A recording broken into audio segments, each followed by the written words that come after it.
eyes, and I said, okay, he's going to get a good shot out of this, and he got a great shot out of it. So it is, it's never down the plays at the end. There's a plays during the game that we just need to do better throughout that game. We weren't as sharp as we've been, but credit for Oregon for that. How difficult is it to walk into a locker room after that? It's difficult, especially the way that we have played for the last 6 weeks.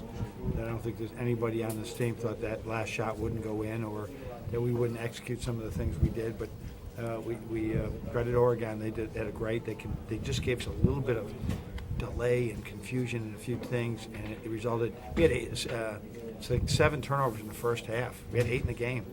That's a big difference because they weren't on their game in the first half either. It was not a great basketball game in the first half. And we could have really taken advantage of that. We didn't.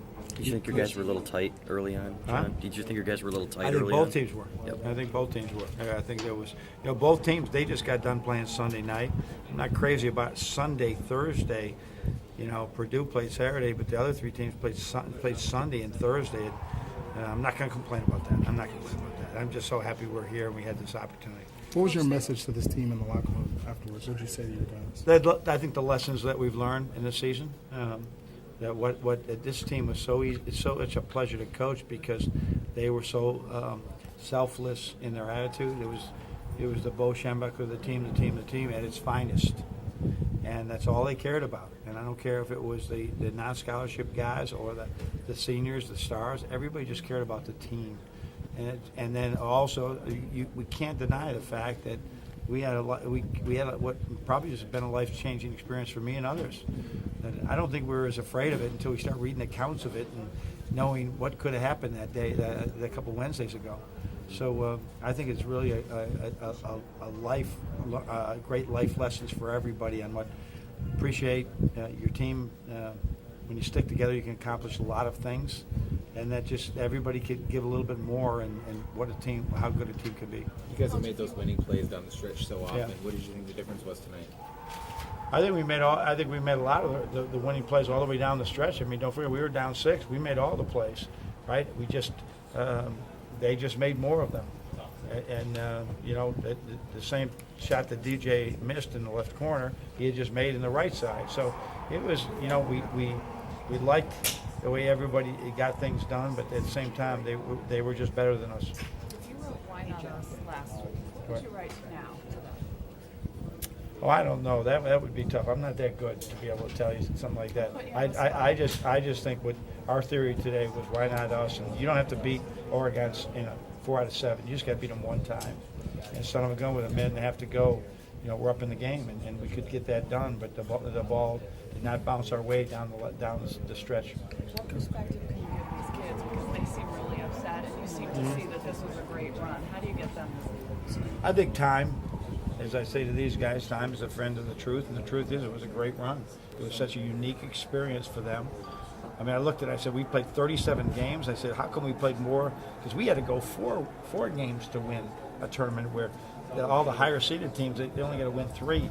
So this team really, it just has really just grown exponentially during the year, and that's what they will do going forward. But over time, they'll learn that.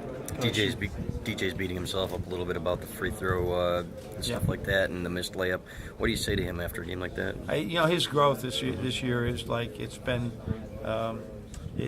unimaginable a little bit, based on what here's a guy for 2 years had either been injured or was just in the games just trying to get in a game, and then all of a sudden he's starting for us, and then all of a sudden he's playing the way he did. So I think this will be such a great catalyst for him going into next year, that he'll take this and he'll learn so much from how hard work pays off, and that he's got more to work on.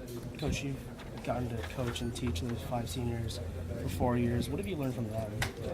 Well, with a team like that, with those 5 guys, I think it's why we coach, to get a hold of 5 people like that will give so much for the team. You had a couple of really highly rated, highly ranked players, in Derek and Zach, who came in and when it didn't go their way, they didn't run. They just hung in there, and they said, we're going to make it. It made me so proud to be the Michigan coach to have them represent us every day in the classroom, every day on the court, every media function. And I hope you guys feel the same way, the way they're on campus and the way they treat the media.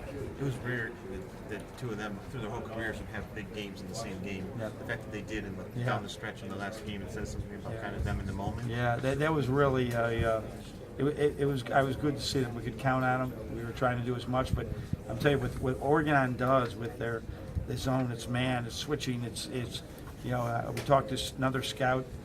People play them off and said we don't know what they're doing. We don't have a formula because it's just this odd formation of zone defense, and so the players had to be players today, a lot. And they couldn't rely on the coaches to dial as much up. They had to be players, and they were. It comes down to the last shot. Derek Wall ball in his hand with that much time Yeah. left. Is that what you're looking for? I would say based on the way he's played for the last, Zach or Derek would have been perfect with it. But Zach really had not.